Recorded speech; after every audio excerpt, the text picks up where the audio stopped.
Geralmente, quando a gente pensa na vastidão da história da humanidade, a imagem mental imediata que se forma é, tipo, um mapa gigantesco. Uhum, com certeza. Aquela tapeçaria épica, né? Exato. Uma coisa repleta de reis, rainhas, generais implacáveis, a queda de impérios majestosos e revoluções violentas. Os grandes marcos que dominam os livros didáticos. Isso. Pois é. Mas e se a gente fizer o exercício oposto hoje? E se a gente tirar a lente de aumento dessas figuras grandiosas? Dá um passo para trás. Sim. E se, em vez disso, a gente focar num único camponês de uma taverna suja no século XIV, que, no meio de umas canecas de cerveja, simplesmente decide que a regra número 1 da biologia humana não se aplica a ele? Nossa, é uma premissa muito absurda e maravilhosamente subversiva. É genial.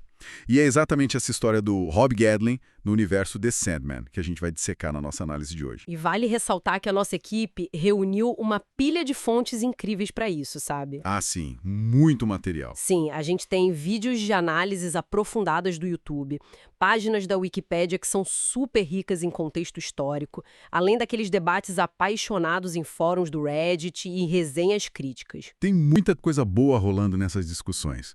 E a nossa missão aqui é ir muito além da superfície da fantasia, né? Com certeza.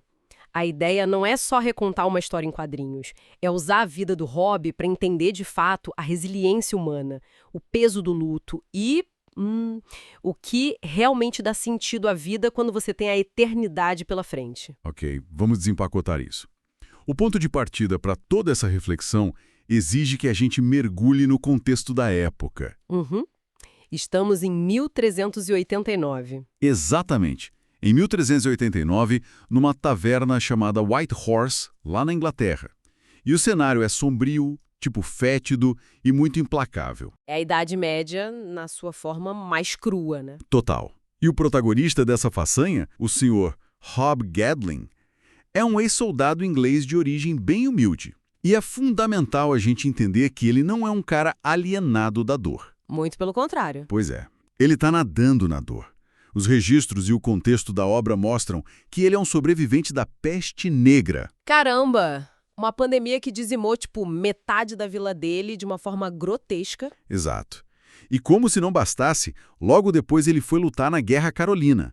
Ele viu a carnificina humana nos campos de batalha bem de perto. A morte no século XIV não é um conceito abstrato, sabe? Não mesmo. É a vizinha de porta. É a expectativa natural para qualquer pessoa que consiga chegar aos 30 anos de idade. É, vira um caldeirão de mortalidade e desespero. E o que é fascinante aqui é exatamente a reação dele a tudo isso. Que não é o medo, né? Exato. Diante dessa onipresença avassaladora da morte, a reação do Hobby não é o medo, não é uma religiosidade fervorosa e nem uma aceitação fatalista. É tipo pura e simples teimosia. É a rebelião do homem comum. O cara tá lá, no meio dos amigos, visivelmente embriagado, e declara em alto e bom som que a morte é um jogo de tolos. É hilário. Ele argumenta com uma lógica muito bizarra, né? Sim, ele diz que as pessoas só morrem porque esperam por isso. Como todo mundo faz, virou um costume. Um péssimo costume. E com uma audácia gigantesca, ele anuncia que simplesmente decidiu não adotar esse costume. É incrível. Olha, para quem nos escuta tentar visualizar, é como se a morte fosse uma atualização de software obrigatória do sistema. Ah, tipo aquelas notificações que travam a tela? Isso, aquele aviso irritante, e o Hobby simplesmente clicasse em lembrar mais tarde por séculos. Até o sistema desistir de perguntar. Essa analogia é perfeita. Mas o detalhe crucial dessa cena é a interseção exata entre essa bravata cômica e a observação cósmica que estava rolando ali nas sombras. Porque ele não estava só falando com os amigos bêbados. Pois é. Quem está escutando essa afirmação presunçosa não é um padre qualquer. É o próprio sonho, o Morpheus. O rei dos sonhos. Exato. Acompanhado da irmã mais velha dele, que é a personificação da própria morte. E assim, só para situar nossa audiência, não estamos falando de deuses tradicionais. Não são deuses do Olimpo querendo sacrifícios. Não, eles são os perpétuos. Eles são as engrenagens do universo, as forças fundamentais da existência. Eles são muito mais antigos que a humanidade. E aí que eu travo e preciso puxar o freio um pouco. Como assim? É que, tipo, por que entidades de uma magnitude tão vasta se importariam minimamente com a opinião de um camponês bêbado numa mesa suja? É uma boa pergunta. Porque, sério, do ponto de vista de seres que testemunham a morte de estrelas, um humano se recusando a morrer soaria como uma formiga exigindo direitos trabalhistas. Qual é o mecanismo que faz o Morpheus agir sobre isso? Então, a resposta para isso revela muito da vulnerabilidade inicial do próprio Morpheus. A chave aí é uma mistura de arrogância cósmica com uma baita falta de imaginação sobre a condição humana. Faltava empatia para ele. Exato. Para o Morpheus, os humanos são criaturas incrivelmente efêmeras, fagulhas que apagam muito rápido. E ele tem certeza absoluta de que a imortalidade física, sem o propósito divino, é uma maldição. Que vai destruir a mente do cara. Isso. Então a imortalidade não é dada ao hobby como um presente legal. É quase um experimento de laboratório, uma porta entre os perpétuos. Eles fecham um acordo de se encontrar na mesma taverna a cada 100 anos, né? Sim. E na cabeça do sonho, a matemática é simples. Em 100 ou 200 anos, aquele camponês falastrão vai estar psicologicamente quebrado, implorando de joelhos pela morte. Caramba! E isso nos leva direto para essa montanha-russa através dos séculos. Porque a grande questão que os debates levantam é: o que um ser humano comum faz quando percebe que a contagem regressiva da vida pausou? Ele vai atrás do poder, logicamente. Totalmente. A reação mais visceral é a acumulação de coisas, a ilusão de que tempo infinito significa controle absoluto. E a gente vê o Hobbes fazendo exatamente isso entre 1489 e 1589. Ele entra numa fase de deslumbramento completo, né? Sim, ele vira mercenário, financia a revolução da imprensa com William Caxton e chega num pico financeiro bizarro. Ele até inventa o título de Sir Robert Gadlan. Roupas de seda, terras, expedições marítimas. Exato. E o mais engraçado é o truque dele para despistar a sociedade, para ninguém notar que ele não envelhece. Ele finge a própria morte a cada geração e volta dizendo que é o próprio filho herdeiro. É o famoso migué geracional. Mas tem uma ingenuidade perigosa nessa fase inicial dele. Que a imortalidade o protege da dor. Exatamente. A história humana é caótica. A eternidade não é uma escadinha linear para o sucesso. É um ciclo. Criação e destruição andam juntas. Nossa, e como andam? Porque poucas décadas depois, em 1689, a narrativa dá uma guinada brutal. É o fundo do poço abismal do Hobbes.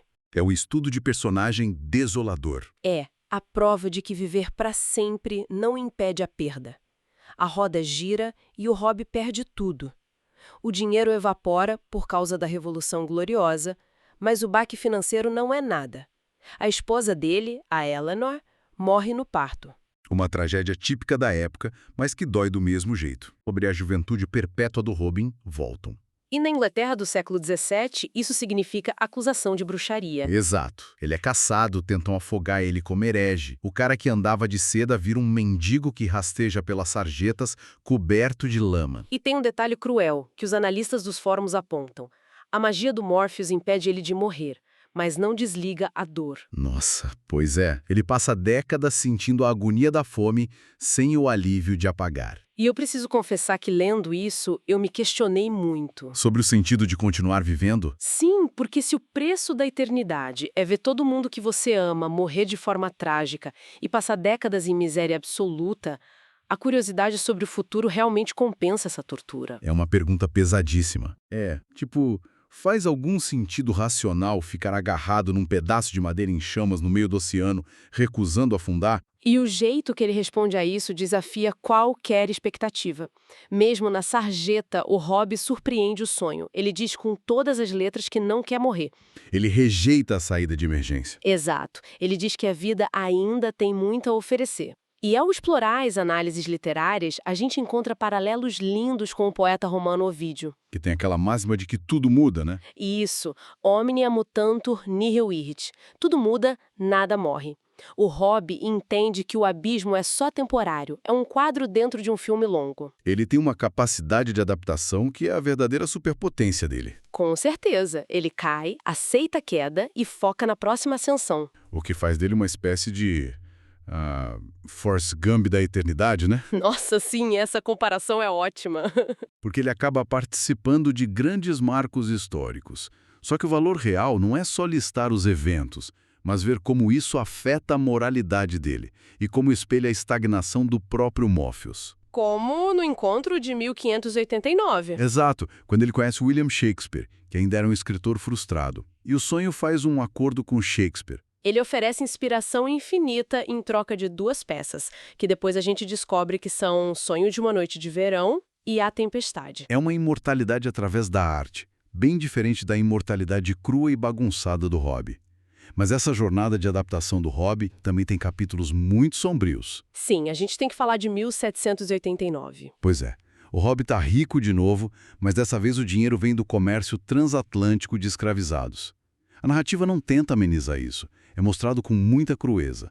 E o impacto vem da reação da entidade cósmica. O Morpheus fica visivelmente decepcionado. Sim. Ele, que geralmente ignora a moralidade humana, aconselha severamente que o Hobby saia desse negócio, dizendo que pessoas não devem possuir outras pessoas. E o motivo dessa intervenção é fascinante. Não é um ativismo contemporâneo, mas a visão de alguém que entende a estrutura do universo. Para um perpétuo, cristalizar o espírito de seres conscientes como se fossem mercadorias é uma violação da própria essência da existência. E o Hobby escuta, ele muda de ramo. E é aqui que a coisa fica realmente interessante. Porque é essa evolução moral que prepara o terreno para 1889. O grande confronto. Sim, o Hobby percebe que tem outros imortais no mundo e joga a verdade na cara do sonho. Ele diz que o sonho não continua voltando por causa de um experimento. Que ele continua voltando porque está solitário. Exatamente.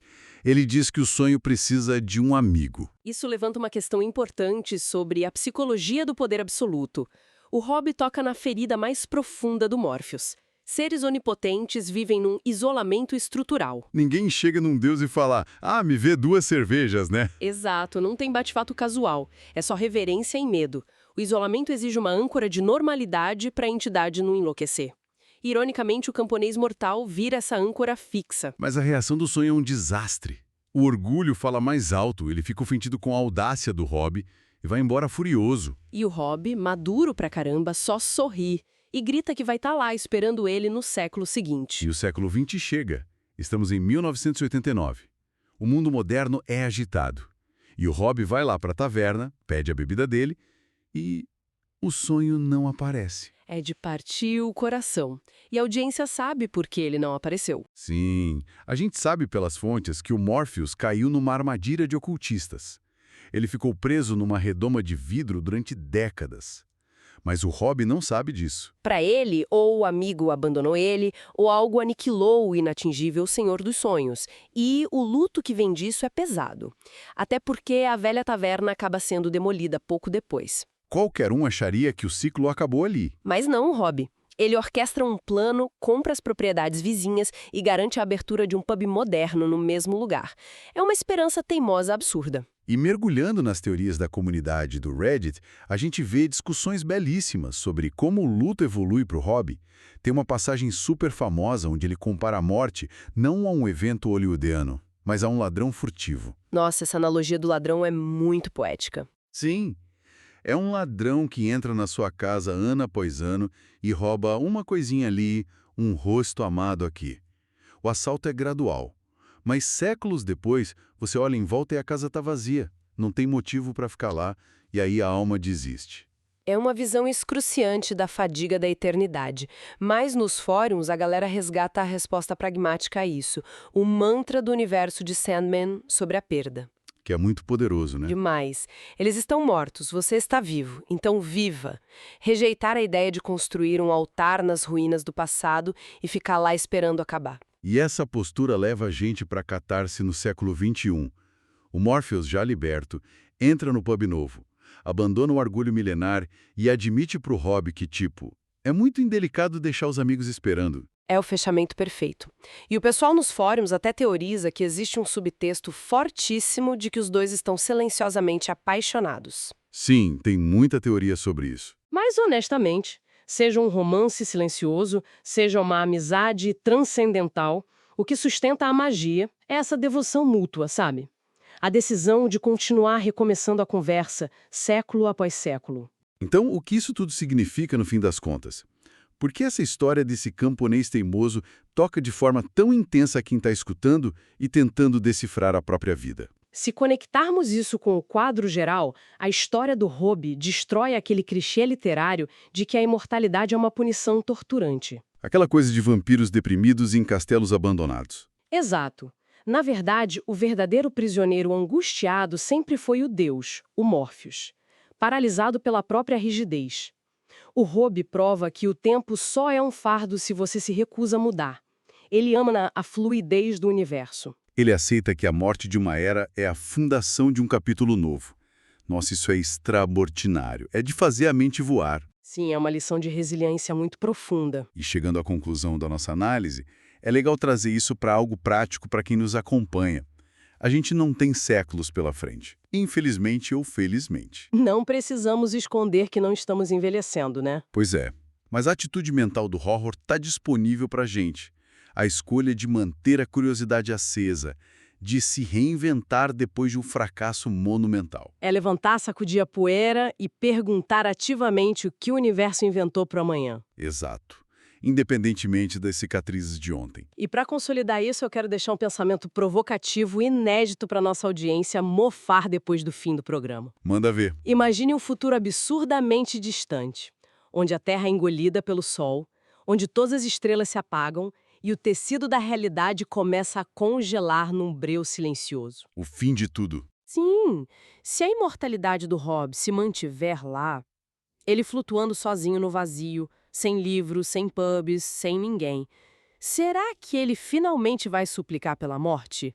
Ou será que o instinto de simplesmente existir é mais forte que a necessidade de um lugar físico? Uau, essa reflexão é daquelas que deixam a gente encarando o teto por horas de madrugada. E é com essa provocação grandiosa que a gente finaliza a investigação de hoje. Para quem nos escuta, continuem abraçando as reinvenções diárias e nunca deixem a curiosidade apagar. Muito obrigado por estarem com a gente e até a próxima.